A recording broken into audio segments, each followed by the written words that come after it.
जे भाषण होतं मला असं वाटतं की ते प्रत्येकानं ऐकलं पाहिजे. सरकारवर कायमस्वरूपी टीका करणं, एखादी अनावधानानं कुठच्या विकास कामामध्ये चूक घडली तर त्याचं उगाच राजकीय भांडवल करणं, त्याच्यातलं सरकारला बदनाम करणं, मुख्यमंत्र्यांना बदनाम करणं, उपमुख्यमंत्र्यांना बदनाम करणं, याच्यावर देवेंद्रजी फडणवीस साहेबांनी काल भाषण केलं होतं आणि ते भाषण अख्ख्या महाराष्ट्राला पटलेलं आहे. ते कुठेही भाषण हिंदीतनं नव्हतं. त्याच्यामध्ये हिंदीतून एक शेर म्हटला होता, उर्दूतून शेर एक म्हटला होता आणि एक वाक्य फक्त देवेंद्र फडणवीस साहेबांचं त्याच्यामध्ये हिंदीत होतं. बाकी पूर्ण 99.99% भाषण हे मराठीत नव्हतं. आता कदाचित काही लोकांना मराठी कळत नसेल म्हणून फक्त त्या हिंदीचा उपयोग झाला असेल. आज माझ्या सोबत मुर्जी काका पटेल आमदार आहेत. काल रात्रीचं त्यांचं पूर्ण भाषण हे मराठीत नव्हतं. त्याच्यामुळे महायुतीच्या सरकारमधले आमदारांपासून मुख्यमंत्र्यांपर्यंत मराठीचा मान सन्मान ठेवतात, मराठीचा आदर ठेवतात. म्हणूनच मराठी भाषा अभिजात झाल्यानंतर मराठी भाषेवर फक्त राजकारण न करता मराठी भाषा साता समुद्रापलीकडे जाऊन सक्षम व्हावी, सुदृढ व्हावी, जतन व्हावं आणि तिचं संवर्धन व्हावं, हा निर्णय देखील माननीय देवेंद्रजी फडणवीस, माननीय एकनाथ शिंदे साहेब आणि सुनेत्रा वहिनींनी घेतलेला आहे. त्याच्यामुळं उगाचच देवेंद्रजी फडणवीस साहेबांच्या एक वाक्य हिंदी बोललेल्या भाषणाचं राजकारण कोणी करू नये. परंतु भाडेके टट्टू असा त्यांनी शब्दप्रयोग केला. विरोधकांची टीका पण आता मुख्यमंत्र्यांना झेपत नाहीये का? कारण की जर सरकारनं जर चुकीची कामं केली त्याच्यावरती विरोधकांनी बोटही सुद्धा ठेवायचं नाहीये का? परत तुम्हाला ते पाहिजे रिवाइंड करू आपण भाषण. पहिलं भाषण जयंत पाटील साहेबांनी केलं होतं आणि जयंत पाटील साहेब त्याच्यामध्ये असं म्हटले होते की मुख्यमंत्री असू देत किंवा पंतप्रधान असू देत, त्यांच्यावर ज्याच्या गावामध्ये ज्या माणसाला कुत्रं देखील विचारत नाही असा माणूस टीका करतो, हे लोकशाहीसाठी चांगलं नाही, असं सुरुवातीला जयंत पाटील साहेब म्हणाले होते. कदाचित काही लोकांनी ऐकलं नसेल किंवा काही लोकांनी ऐकून सुद्धा दुर्लक्ष केलं असेल. त्याला उत्तर देत असताना ते असं म्हणाले की तेच शब्दप्रयोग त्यांनी रिपीट केले आणि त्याच्यात त्यांनी फक्त ऍड केलं की जे आमच्यावर जे आमच्यावर टीका करतायत ते भाड्याचे टट्टू आहेत, ते पैसे घेऊन आमच्यावर टीका करतायत, अशा पद्धतीची शंका त्यांनी व्यक्त केली. त्याच्यामध्ये मला असं वाटतं की कुठेही त्यांच्या भाषणामध्ये म्हणजे त्याला आपण काय म्हणतो, तो मुख्यमंत्री आहे किंवा मी मुख्यमंत्री पदाच्या सत्तेमध्ये आहे अशा पद्धतीचा कुठेही भाव नव्हता आणि त्यांचं मुख्यमंत्रीपद अख्ख्या महाराष्ट्रानं बघितलेलं आहे. त्याच्यामुळे काही लोकांना आमच्या सगळ्याच नेत्यांना बदनाम करायची एक हौस आहे, त्याला तो एक प्रकार आहे. पण टीका झाली की देवेंद्रजी कायम म्हणतात की ही महाराष्ट्राचा झालेला अपमान आहे. त्यावरून सोशल मीडियावरती देखील आता विविध रील्स येताना आपल्याला पाहायला मिळत आहेत. तुम्ही म्हणजे महाराष्ट्र नाही असं देखील आता ठणकावून सोशल मीडियावरनं एक चळवळ सुरू झालेली आहे. परत एकदा आता त्या विषयावर पण सांगतो की तुम्ही म्हणजे महाराष्ट्र नाही कोण म्हणतायत त्यांचा आपण विषय बाजूला ठेवू. परंतु कालच्या भाषणाच्या अगोदर काँग्रेसच्या प्रदेशाध्यक्षांनी जी सरकारवर टीका केली होती त्या सरकारवरच्या टीकेवर ते त्या ठिकाणी बोलत होते. उलट त्यांनी काँग्रेसच्या प्रदेशाध्यक्षांचं नाव घेऊन त्यांना मोठं देखील केलं नाही. त्याच्यामुळे मला असं वाटतं की परवाच्या भाषणावर उगाचच राजकारण जे काही करतायत त्यांनी करू नये. असं राजकारण करण्यापेक्षा जिथं पाऊस पडला आहे, जिथं शेतकऱ्यांना मदत पाहिजे तिथं जाऊन त्यांचे अश्रू पुसावेत, हा माझा सल्ला वजा सूचना आहे. परंतु देवेंद्र फडणवीस म्हणजेच महाराष्ट्र आहे का असा सवाल देखील सगळेजण विचारतात येत आता. कारण की जर सरकारच्या निकृष्ट कामांवरती जर बोट ठेवलं तर मात्र भाड्याचे टट्टू, महाराष्ट्रद्रोही, महाराष्ट्र म्हणजे तुम्ही नाही, अशा पद्धतीच्या सगळ्या शब्दप्रयोगांची जी सूचना आहे. नाही, पण ह्याच्यामध्ये मला असं वाटतं की बाकीचे रोज सकाळी पत्रकार परिषद घेऊन जे अनपार्लमेंटरी बोलतात तसं देवेंद्रजी फडणवीस बोलले नाही. मला तर असं वाटतं की जे रोज सकाळी टीका करतात त्यांनी शिवीगाळ देखील तुमच्या माईकवर केलेली आहे. त्याच्यामुळे एक मिनिट ना माझं होतं. त्याच्यामुळे मला असं वाटतं की उगाचच मुख्यमंत्र्यांना टार्गेट करण्यामध्ये काही अर्थ नाही. जे भाषण होतं ज्यांच्यासाठी होतं ते कदाचित त्यांना लागल्यामुळे असा अपप्रचार सुरू आहे. पुण्यात वारकऱ्यांची गैरसोय होते. सभागृह तहकूब होताना पाहायला मिळालं या दिवसामध्ये किंवा या सत्रामध्ये. मंत्री आणि सचिव नाही म्हणून सभागृह तहकूब होताना पाहायला मिळालं या दिवसामध्ये किंवा या सत्रामध्ये. मात्र काल सकाळपासून सुरू झालेलं अधिवेशन पहाटेपर्यंत चाललं. 4 पर्यंत पहाटेपर्यंत चाललं. मंत्री नाही म्हणून कदाचित विधानसभेमध्ये मंत्री असतात, विधान परिषदेमध्ये असतात, यायला जो काय वेळ लागतो त्याच्यामुळे कदाचित झालं असेल. सचिवांच्या बाबतीमध्ये अध्यक्ष महोदयांनी जे महत्वाची गोष्ट सांगितली त्याचा अनुभव मला देखील आहे. मी 2013-14 10 खात्यांचा राज्यमंत्री होतो. मी ज्यावेळी सभागृहामध्ये उत्तर द्यायचो त्यावेळी 10 खात्यापैकी ज्या खात्याचं उत्तर असायचं त्याचे प्रधान सचिव असतील, त्याचे सचिव असतील किंवा त्याचे एसीएस असतील हे त्या अदृश्य गॅलरीमध्ये बसलेले असायचे. अदृश्य गॅलरीचा उल्लेख करायचा नसतो पण ते बसलेले असायचं. तोच धागा पकडून माननीय अध्यक्षांनी सांगितलं की जर मंत्री उपस्थित नाहीत म्हणून सभागृह बंद पडत असेल तर अदृश्य गॅलरीमध्ये असणारे देखील अधिकारी ही चर्चा चालू असताना तिथे उपस्थित पाहिजे. हा जो त्यांनी निर्णय घेतलेला होता तो अतिशय लोकशाहीला धरून आणि आमदारांच्या मनातला होता. काल सभागृहाचं जर आपण विचारलं तर मी स्वतः काल सकाळी 9 वाजता आलो होतो. काल सकाळी 9 वाजल्यापासून 3:39 मी सभागृहामध्ये होतो.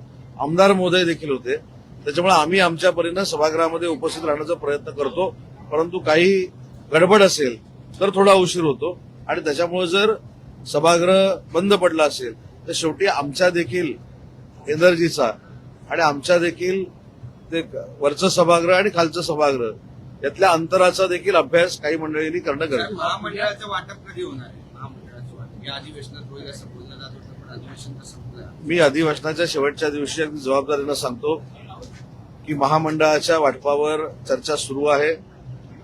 माननीय राज्याचे मुख्यमंत्री देवेंद्रजी फडणवीस साहेब, राज्याचे उपमुख्यमंत्री आणि शिवसेनेचे मुख्य नेते पक्षप्रमुख एकनाथ शिंदे साहेब आणि सुनेत्रा वहिनी पुढच्या काही कालावधीमध्ये एकत्र बसतील आणि पुढच्या काही कालावधीतच आपल्याला अपेक्षित असलेले महामंडळाची नियुक्त्या या सरकारकडनं केल्या जातात. पुण्यात वारकऱ्यांची गैरसोय होते. सुलभ शौचालय वापरण्यासाठी 20 ते 30 रुपये वारकऱ्यांकडून घेतले जातात. नाही, असं जर असेल तर नक्कीच पुणे महानगरपालिकेचे आयुक्त असतील, पुणे महानगरपालिकेचे प्रशासनातले सगळे अधिकारी असतील, पोलीस डिपार्टमेंटचे अधिकारी असतील, त्यांना नक्की आम्ही सूचना देऊ आणि वारकऱ्यांना त्रास होणार नाही अशा पद्धतीची भूमिका प्रशासनानं घेतली पाहिजे. स्थानिक प्रशासनानं अशा पद्धतीचे निर्देश देखील देऊ. ठाण्यात आपल्या नगरसेवकांनी जी मारहाण केली होती या संदर्भात पक्षाने तर त्यांचा कुठलाही समर्थन केलं नाहीये. मात्र त्यांना पक्षातनं का काढलं जात नाही असा सवाल आता विरोधक. शिवसेना पक्षानं त्या नगरसेवकांनी केलेल्या कृत्याचं कुठेही समर्थन केलं नाही. उलट कडक भाषेमध्ये माननीय एकनाथ शिंदे साहेबांनी त्यांना समज दिलेली आहे. आज त्यांच्यावर गुन्हा दाखल झालेला आहे. गुन्हा दाखल होऊन त्यांच्यावर कारवाई पोलीस करते. त्याच्यामुळे त्या कारवाईमध्ये देखील कुठच्याही मंत्र्यांना शिवसेनेच्या हस्तक्षेप केलेला नाही. त्याच्यामुळे त्यांच्यावर जी कारवाई सुरू आहे ती झाल्यानंतर नक्की त्याच्यामध्ये योग्य तो निर्णय पक्ष देखील घेईल. नाशिकचे 10 नगरसेवक शिवसेनेच्या वाटेवर आहेत का? ऑपरेशन टायगर नाशिक महानगरपालिकेत सुरू आहे का? त्याच्यामध्ये चर्चा आहे. नाशिक महानगरपालिकाच नाही तर महाराष्ट्रातल्या अनेक नगरपालिका, नगरपंचायत आणि महानगरपालिकेचे नगरसेवक हे माननीय एकनाथ शिंदे साहेबांच्या नेतृत्वाखालच्या शिवसेनेमध्ये येऊ पाहत आहेत. हे सत्य नाकारता येणार नाही आणि याची प्रचिती काही दिवसातच आपल्याला येईल. रवींद्र चव्हाण आणि एकनाथ शिंदे यांच्या एकाच गाडीतून प्रवास झाला.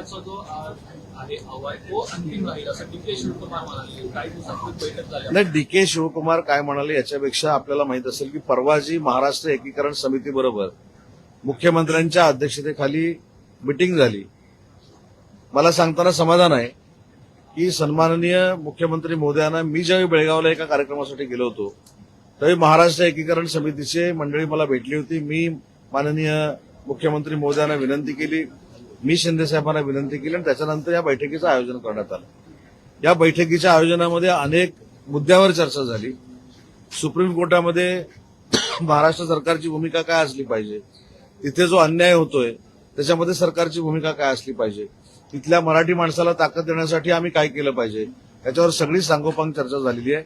त्याच्यामुळं कर्नाटकचं कोणतरी काहीतरी बोलतं त्याच्यामुळं महाराष्ट्र सरकार विचलित होईल अशी परिस्थिती नाही. महाराष्ट्र सरकार पूर्ण सीमावासियांच्या मागे ठामपणानं उभं आहे.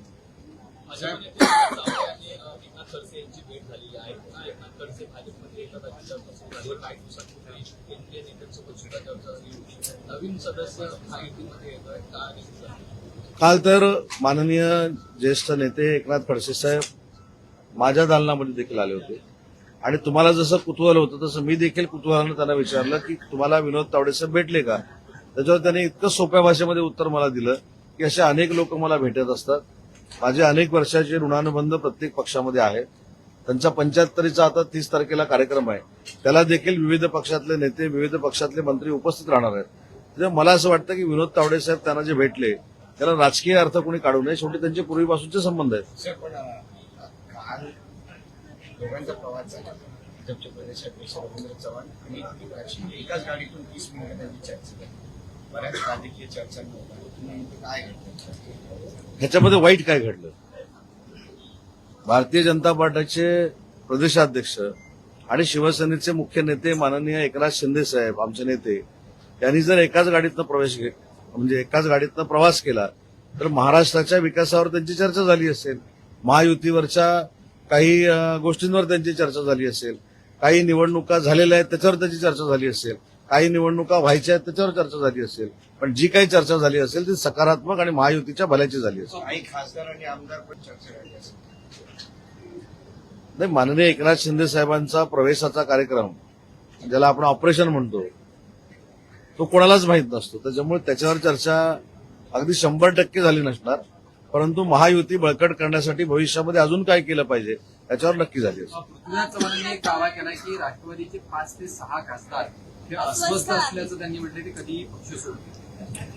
मी स्वतः पृथ्वीराज चव्हाण साहेबांची वेळ पडल्यास भेट घेईन. त्यांच्या मनामध्ये कुठच्या खासदारांची नावं आहेत ही यादी मी त्यांच्याकडनं समजून घेईन आणि त्या अस्वस्थ आमदारांना बाकी कुठं पाठवण्यापेक्षा ते आमच्याकडे येत आहेत का शिंदे साहेबांच्या नेतृत्वाखाली हा प्रयत्न करेन. जयंत पाटील याच्यावर म्हणतात की कोणतीही गोष्ट पूर्ण झाल्याशिवाय त्यावर बोलायचं नसतं. त्यामुळे पुन्हा चर्चा सुरू होईल. जयंत पाटील साहेब असं का म्हणाले मला त्याची कल्पना नाही.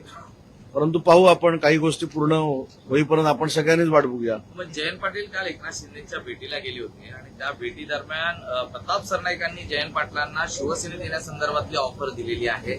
आमच्या पक्षात त्यांच्यासाठी बरीच जागा रिकामी आम्ही ठेवण्यास तयार आहोत असं देखील म्हटलेलं आहे. यावरती जयंत पाटलांकडे प्रताप सरनाईक साहेबांनी जर जयंत पाटील साहेबांना अशा पद्धतीची ऑफर म्हणण्यापेक्षा विनंती असणार ती. कारण जयंत पाटील साहेब हे राज्याच्या राजकारणातले एक ज्येष्ठ व्यक्तिमत्व आहे आणि प्रताप सरनाईक साहेबांच्या आव्हानाला प्रतिसाद देत त्यांनी शिंदे साहेबांबरोबर काम करण्याचा जर निर्णय घेतला तर सगळ्यात आनंद हा माझ्यासारख्या कार्यकर्त्याला होईल. कारण जयंत पाटील साहेबांच्या सोबत देखील काम करण्याचं भाग्य हे माझ्यासारख्या कार्यकर्त्याला मिळालंय. परंतु आपण हा प्रश्न विचारलाय म्हणून मी त्याचं उत्तर दिलंय. पण नक्की प्रताप सरनाईक साहेब काय म्हणालेत आणि जयंत पाटील साहेबांचा काय रिस्पॉन्स आहे हे साहेबच म्हणाले. थांबून काही गोष्टी बघायच्या असतात. आपण थांबून वाट बघू. शाळेतील महत्वाचा विषय आहे. विद्यार्थिनीचा खरं तर आदिवासी शंका यामध्ये विद्यार्थी आहे. विद्यार्थी तिने एक बाळाला जन्म दिलेला आहे. खरं तर 9 महिने खरं तर अनेक आठवड्याने आरोग्य तपासणी होत असते. यातून ही बाब कशी उघडलीच नाही अशा प्रकारचा आता सवाल उपस्थित आहे. नाही, फारच गंभीर बाब आहे. अशा पद्धतीची गोष्ट घडली असेल तर आश्रमशाळा चालवणारे जे काही मंडळी आहेत त्यांची चौकशी झाली पाहिजे. त्यांच्यावर कारवाई झाली पाहिजे. हे कृत्य कोणी लपवून ठेवलं दबावानं त्याच्यावर देखील कारवाई झाली पाहिजे. नुसती कारवाई नाही झाली पाहिजे. अन्य आश्रमशाळेमध्ये अशी परत घटना घडणार नाही अशा पद्धतीची कडक कारवाई झाली पाहिजे.